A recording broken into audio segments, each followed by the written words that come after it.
Assalamualaikum warahmatullahi wabarakatuh. Alhamdulillah, selalu saja lisan kita memuji Sang Pencipta Allah atas segala nikmat dilimpahkan kepada kita. Dan juga kita panjatkan salawat dan taslim kepada junjungan Nabi besar Muhammad sallallahu alaihi wasallam, sebagaimana Allah telah perintahkan kita untuk mengucapkan salam hormat tersebut.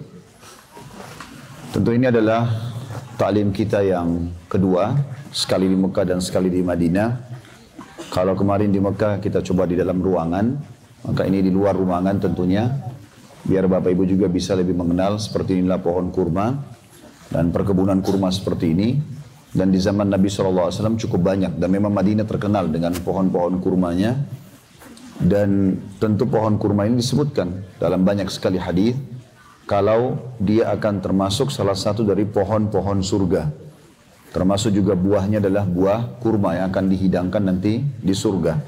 Dan Nabi SAW menjanjikan dalam banyak riwayat tentang masalah siapa yang membaca Subhanallah wa bihamdi akan ditanamkan baginya pocok atau pucuk pohon kurma di surga dan seterusnya. Seperti itulah. Yang jelas teman-teman sekalian, kita insya Allah akan coba mentadaburi beberapa ayat Al-Quran lagi pada kesempatan ini, sebagaimana kita mentadaburi salah satu surah pada saat kita di Mekah kemarin. Kita akan bahas insya Allah pada kali ini. Silakan buka aplikasi Al-Qurannya di handphone. Surah nomor 69. Al-Haqqah, atau tentang hari kiamat. Tapi saya sarankan sebelum Bapak Ibu buka surahnya, biarkan dulu di daftar surah-surah. Ya, biarkan di daftar surah dulu. Dilihat saja urutan 69. Ada Al-Haqqah. Sudah lihat ya? Sudah? Di urutan daftar isi saja dulu. Tidak usah dibuka dulu ayat-ayatnya ya. Al-Haqqah itu terjemahannya adalah hari kiamat. Kemudian kita lihat lagi, di bawahnya ada surah nomor 75. Masih di daftar isi dulu. Tentang Al-Qiyamah. Ya, juga tentang hari kiamat. Kemudian kita lihat lagi setelahnya ada surah Naba, surah nomor 78, juga menjelaskan tentang masalah hari kiamat. Juga kita lihat ada At-Takwir, surah nomor 81, itu juga tentang prosesi terjadinya kiamat. Kemudian ada surah setelahnya 82, Al-Infitar, tentang masalah terbelahnya langit. Juga berbicara masalah itu. Juga surah nomor 84 Al-Insyiqaq, ya. Juga sama menyinggung masalah kiamat. 85 juga Al-Buruj, juga beberapa ayatnya menyinggung masalah hari kiamat. Kemudian ada surah nomor 88 setelahnya lagi Al-Ghashiyah, juga sama bicara masalah hari pembalasan atau hari kiamat. Kemudian setelahnya ada surah Zalzalah, ya. Di surah nomor 99 juga bicara tentang goncangan yang besar pada hari kiamat. Juga setelahnya surah nomor 101 Al-Qari'ah, juga bicara masalah hari kiamat. Jadi kita lihat sangat banyak sekali ayat-ayat di dalam atau surah dalam Al-Quran yang bicara tentang kiamat. Kita sekarang kembali kepada surah Al-Haqqah yang akan kita bahas ini. Kenapa Bapak Ibu sekalian saya tadi coba melihat atau mengajak Bapak Ibu lihat dulu daftar isi. Menandakan bahwasanya memang tentang kiamat ini banyak sekali Allah titik beratkan. Yang menggambarkan kepada kita sebagai sebuah keyakinan seorang muslim kalau kiamat akan terjadi. Bisa bernama Haqqah, Al-Qiyamah, ya, Al-Zalzalah, dan seterusnya tadi nama-namanya.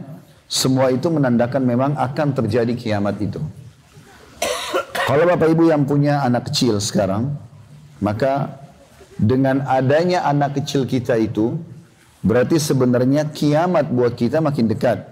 Kalau secara istilah bahasa.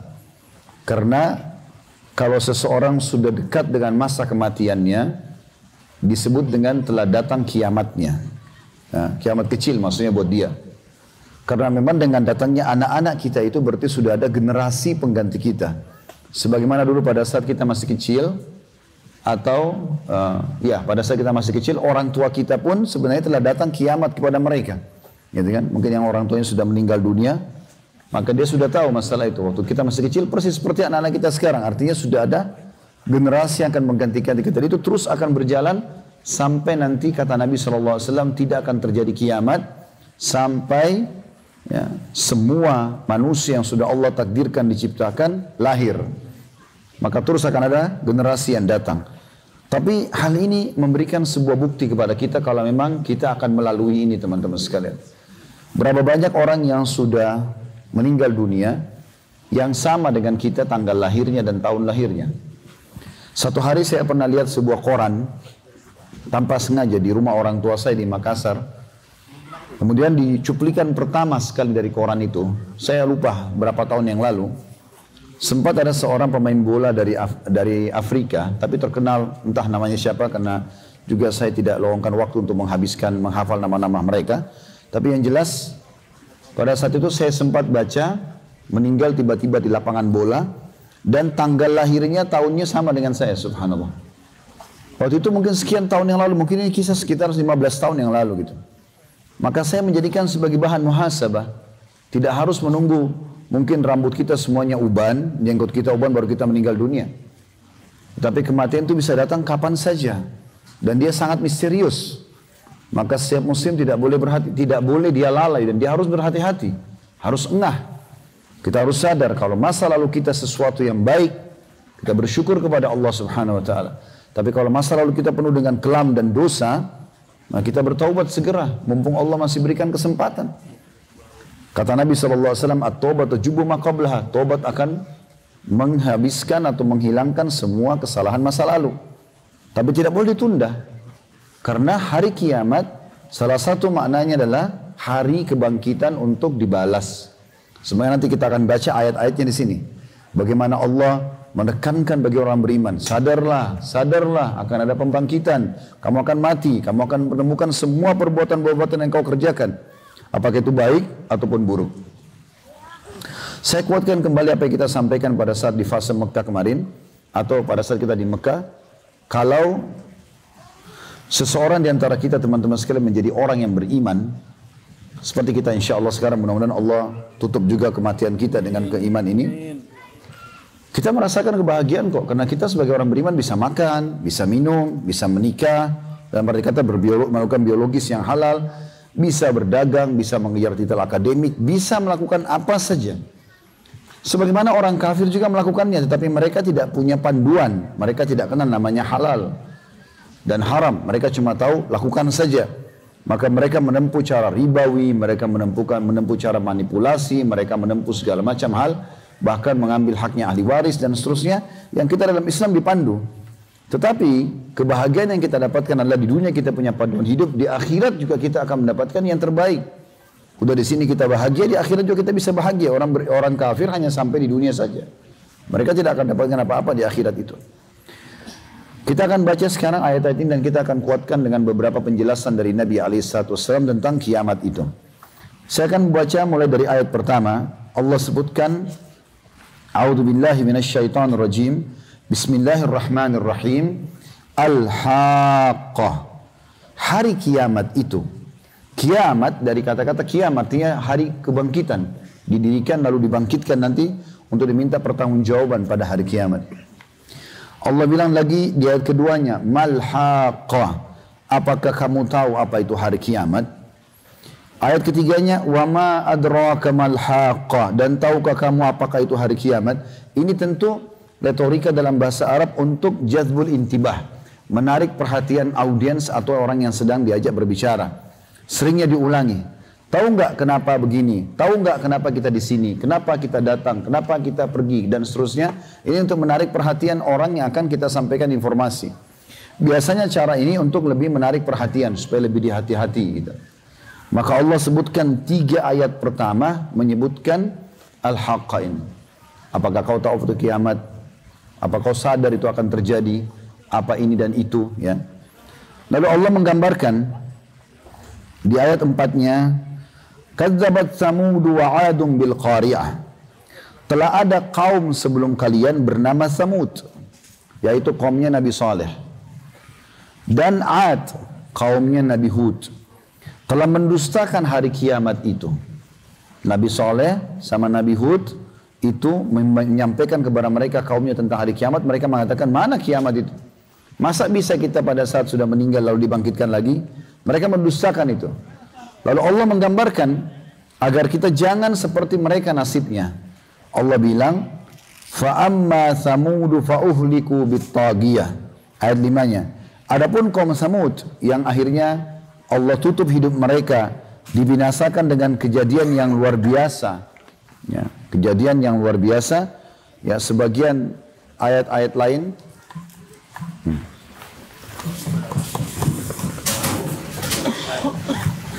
Sebagian ayat-ayat menjelaskan dengan teriakan atau suara yang ribut.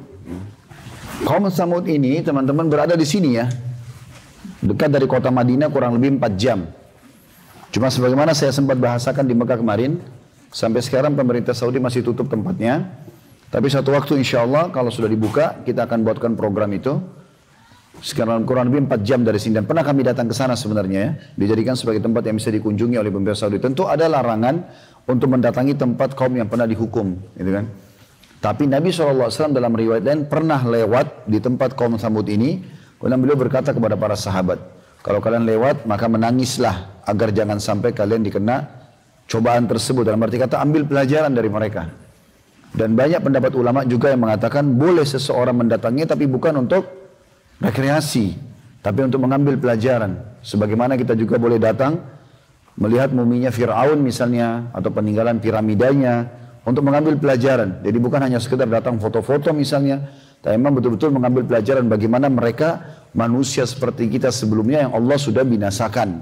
Disebabkan sebab utamanya mereka memungkiri hari kiamat itu. Dikatakan ayat 6-nya, wa amma 'adun fa uhliku birihin sarsarin atiyah. Adapun kaum Ad, maka mereka telah dibinasakan dengan angin yang sangat dingin lagi amat kencang. Lalu Allah jelaskan bagaimana sifatnya angin yang menghancurkan kaum Ad itu. Ayat 7-nya, sakharaha alaihim sab'a layalin wa thamaniyata ayyam. Sakharaha alaihim sab'a layalin wa thamaniyata ayyamin husuman fataral qawma fiha sar'a. Fataral qawma fiha sar'a ka'annahum a'jazu nakhlin khawiyah. Yang Allah menimpakan angin itu kepada mereka selama 7 malam dan 8 hari terus menerus. Maka kamu lihat kaum Ad pada waktu itu mati bergelimpangan, seakan-akan mereka tungkul pohon kurma yang telah kosong atau lapuk. Ya, jadi kita perlu garis bawahi ya, Nabi SAW itu sangat hati-hati dengan hal-hal seperti ini. Sampai-sampai beliau kalau lihat awan mendung, itu Nabi SAW gelisah. Masuk ke rumah, keluar dari rumah, terus bolak-balik. Sampai beliau pastikan air hujan turun, baru beliau tenang dan bersyukur kepada Allah. Tapi selama belum turun hujan maka beliau gelisah. Karena khawatir jangan sampai seperti yang datang kepada kaum-kaum sebelumnya. Kita perlu hati-hati sebagai umat Muhammad SAW di zaman sekarang ini. Karena hampir semua yang menjadi penyebab kaum sebelum kita dihukum oleh Allah ada pada kita sekarang. Kaum Lut, kaum Nabi Lut karena homoseksual. Bukankah sekarang ada di zaman kita? Kaum Nabi Saleh, mereka curang di timbangan. Bukankah ada pada kita sekarang? Kaum Ad, mereka memungkiri tentang hari kiamat, risalah Nabi mereka, juga ada di zaman kita sekarang.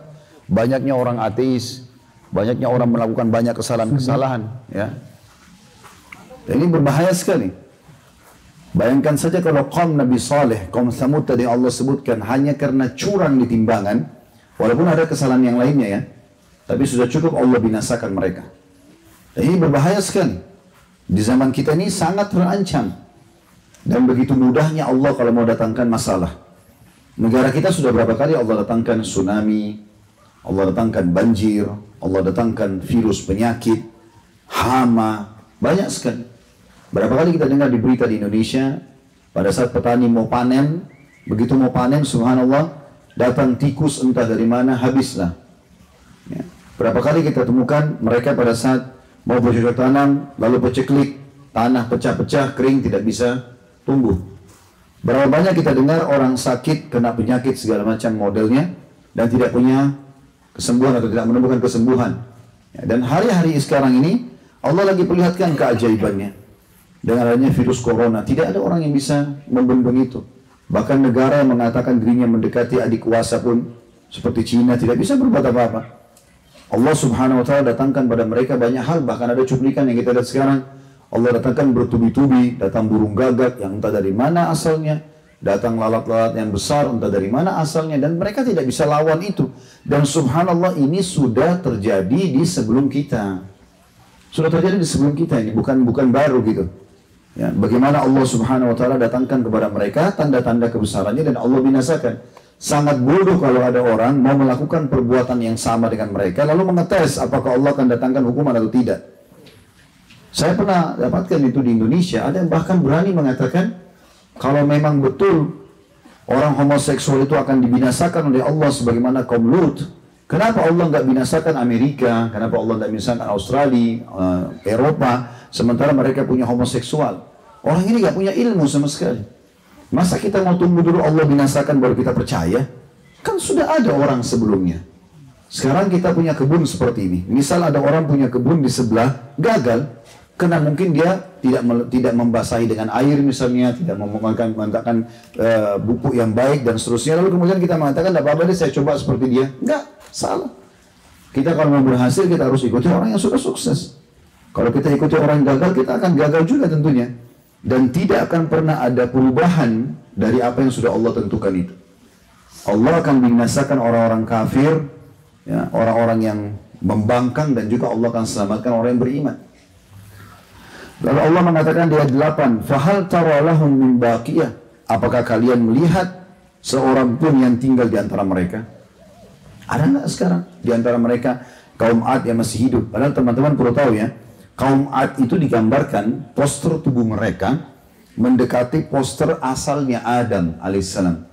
Poster asalnya Adam ini 60 siku ke langit, 27,5 meter, ya, tinggi Nabi Adam.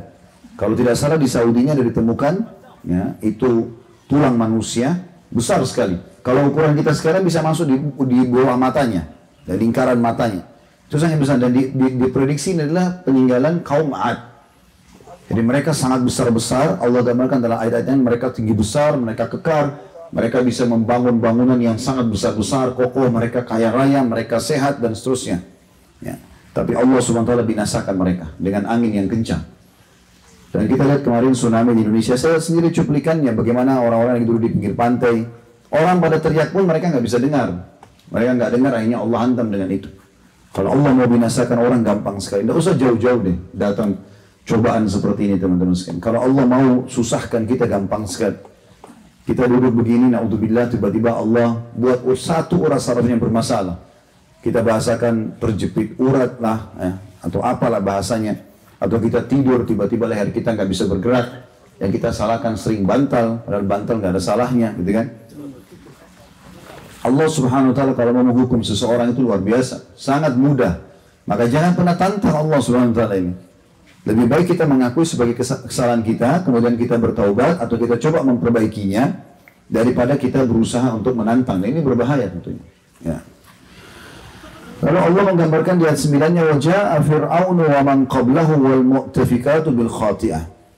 Dan telah datang Fir'aun dan orang-orang yang sebelumnya dan penduduk negeri-negeri yang dijungkir balikkan karena kesalahan mereka. Sekali lagi saya harap Bapak Ibu bisa buka di YouTube nanti, memperhatikan kembali tentang muminya Fir'aun, ya, peninggalan-peninggalan piramidanya.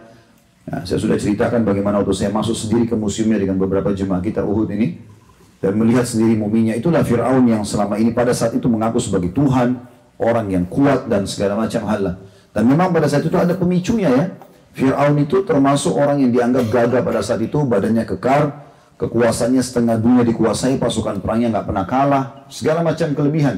Maka dia mengaku sebagai Tuhan. Lalu Allah masih mendakwakan ya agamanya kepadanya dengan cara mengirim nabinya Musa dan Harun alaihissalam, tapi dia menolak. Dan akhirnya adalah kehancuran bagi mereka. Kemudian Allah menggambarkan sebabnya mereka adalah fa'asaw rasul rabbihim fa'akhadahum akhdathar rabiyah. Maka masing-masing mereka mendustakan Rasul Tuhan mereka. Lalu Allah menyiksa mereka dengan siksaan yang sangat keras. Jadi Allah subhanahu wa ta'ala binasakan mereka justru karena mereka membangkang terhadap Rasul mereka. Terhadap Rasul mereka. Kemudian dikatakan di ayat 11-nya, Inna lamma tagal ma'u hamalnakum fil jariyah. Sesungguhnya kami tak kala air telah naik sampai ke gunung, kami bawa nenek moyang kamu ke dalam bahtera. Ini kisah tentang Nabi Nuh alaihissalam. Allah ingatkan juga kembali. Yang sudah kita singgung di Mekah kemarin. Kalau hampir seluruh dunia sekarang mengetahui kisah Nuh alaihissalam. Sampai difilmkan, sampai orang menukil satu sama lain beritanya. Sampai dianggap ada sebuah puncak gunung di Turki yang dianggap itu adalah. Di puncak gunung ini ada bekas, seperti bekas kapal ya. Ini anggap kapal Nabi Nuh alaihissalam. Manusia terus meyakini masalah itu. Terus meyakini masalah itu tentunya. Kemudian dikatakan ayat 12-nya, وَلِنَجَعَلَهَا لَكُمْ تَذْكِرَةً وَتَعِيَّهَا أُذُنٌ وَعِيَّةٌ. Dan semua itu agar kami jadikan peristiwa-peristiwa itu sebagai peringatan bagi kamu, dan agar diperhatikan oleh telinga yang mau mendengar.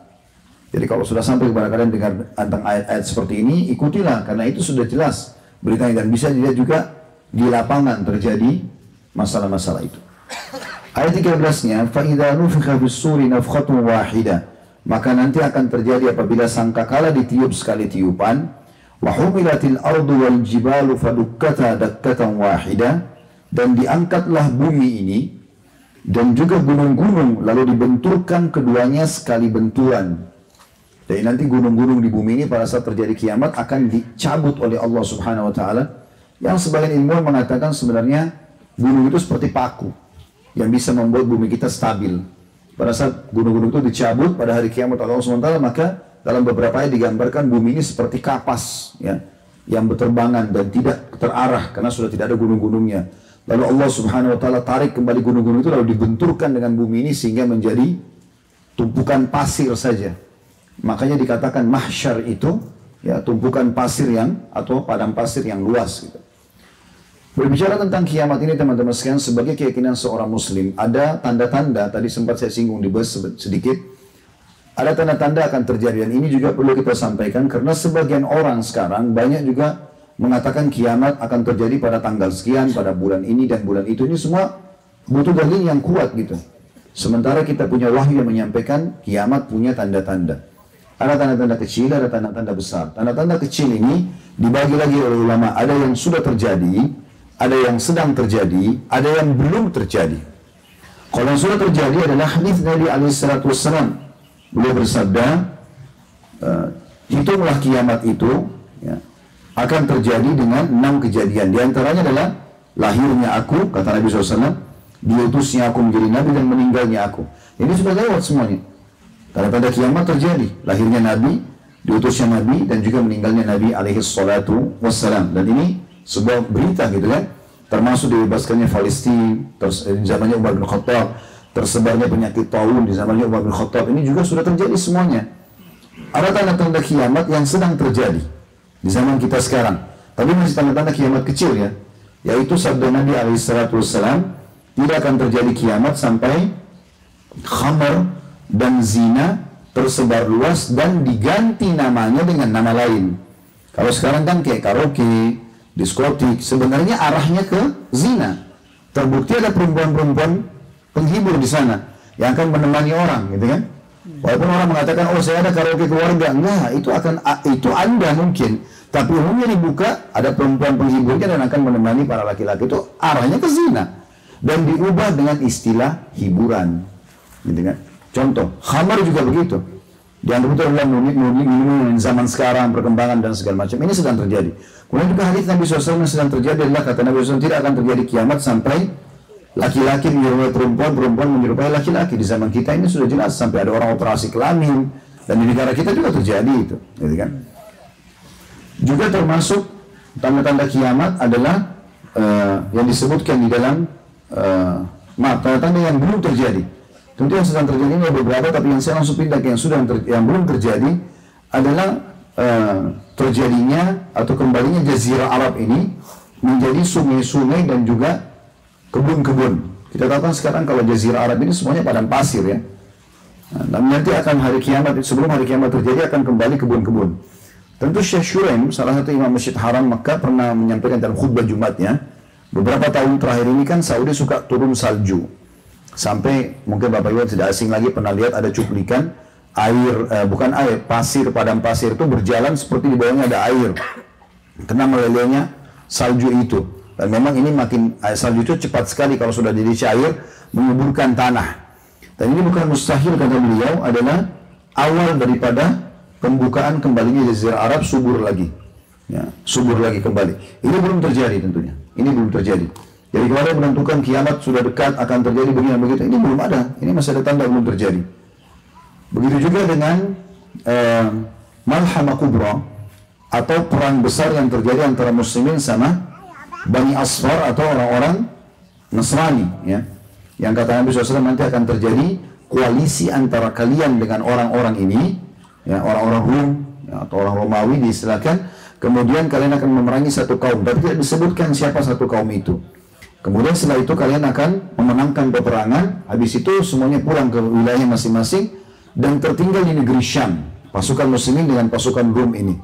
Nah, kemudian ada satu dari pasukan Rum ini mengangkat bendera mereka sambil mengatakan kamilah yang telah memenangkan peperangan, sambil menayangkan bendera mereka, bahkan bendera salib seperti itu, ya. Lalu kemudian tentara muslim yang ada di situ mengatakan, tentu kami bersama kalian dengan koalisi. Intinya cekcok mereka. Dan kata Nabi SAW, maka beberapa pasukan muslim itu sepakat untuk berperang. Dan Allah memuliakan mereka semuanya mati syahid di hari itu. Di hari kedua berkumpul lagi beberapa prajurit muslim. Lalu mereka sepakat untuk juga hidup mati untuk agama ini. Lalu mereka pun dihormati oleh Allah, atau diberikan penghormatan oleh Allah dengan dimati syahidkan. Begitu juga hari ketiga. Sampai hari keempat berkumpullah seluruh muslimin dari seluruh dunia yang akan berhadapan dengan bangsa Rum, dan mereka berada di bawah 80 bendera. Ini sebagian ulama hadis mengatakan adalah 80 negara. Jadi itu perang besar. Entah kapan terjadi, Allahu a'lam, gitu kan? Karena sampai sekarang alhamdulillah masih ada masa perdamaian dan segala macam. Tapi itu akan terjadi. Itu semacam penyampaian Nabi SAW. Kemudian nanti kalian akan terus berperang sampai kalian akan memenangkan peperangan tersebut, dan kalian akan sampai ke benteng Rum. Apakah itu benteng Vatikan atau apa, nggak tahu, tapi jelas kita akan sampai ke sana. Dan kalian akan merubuhkan bentengnya dengan takbir dan tasbih kalian. Hanya dengan zikir, karena banyaknya jumlah umat Islam, maka runtuh tembok mereka itu. Dan pada saat itu iblis, ya, menjelma jadi manusia, kata Nabi SAW, lalu kemudian menyampaikan kalau Dajjal telah keluar di tengah-tengah kalian. Dajjal telah keluar di tengah-tengah kalian. Dan pada saat itu umat Islam tidak asing lagi dengan Dajjal. Karena kalau terjadi Malhamah Kubra, perang besar ini, umat Islam sudah tahu, sudah dekat waktu keluarnya Dajjal, dan dia adalah tanda-tanda kiamat besar yang pertama. Maka pada saat itu pun muslimin bubar semuanya, kemudian mereka pulang, ternyata mereka tidak temukan Dajjal ada di negara mereka atau sudah keluar, dan pada saat itulah Dajjal betul keluar. Terjadilah tanda-tanda kiamat besar yang terjadi. Keluarnya Dajjal, kemudian keluarnya Imam Mahdi, ya, tadi sudah kita ceritakan di mobil. Kemudian juga ada setelah itu turunnya Nabi Isa. Kemudian akan terjadi setelah Nabi Isa meninggal, ya, terjadilah keamanan di muka bumi. Lalu kemudian manusia mulai kufur lagi. Allah keluarkan dabba atau hewan melata yang akan mengingatkan orang-orang, ya, pada saat itu. Kemudian juga akan terjadi longsor besar di 3 wilayah di Jazirah Arab, di timurnya. Di timur itu wilayah Irak, Iran, dan seterusnya. Dan wilayah baratnya di Afrika. Dan longsor ini sangat besar di 3 wilayah yang tidak bisa lagi ditutup, ya, saking besarnya. Dan akan terjadi kabut, ya, yang besar di seluruh muka bumi ini. Ini tanda-tanda kiamat, ya. Dan kemudian yang terakhir itu termasuk terbitnya matahari dari arah barat. Yang kata Nabi SAW, taubat kalian akan diterima oleh Allah selama belum terbit matahari dari barat, ya.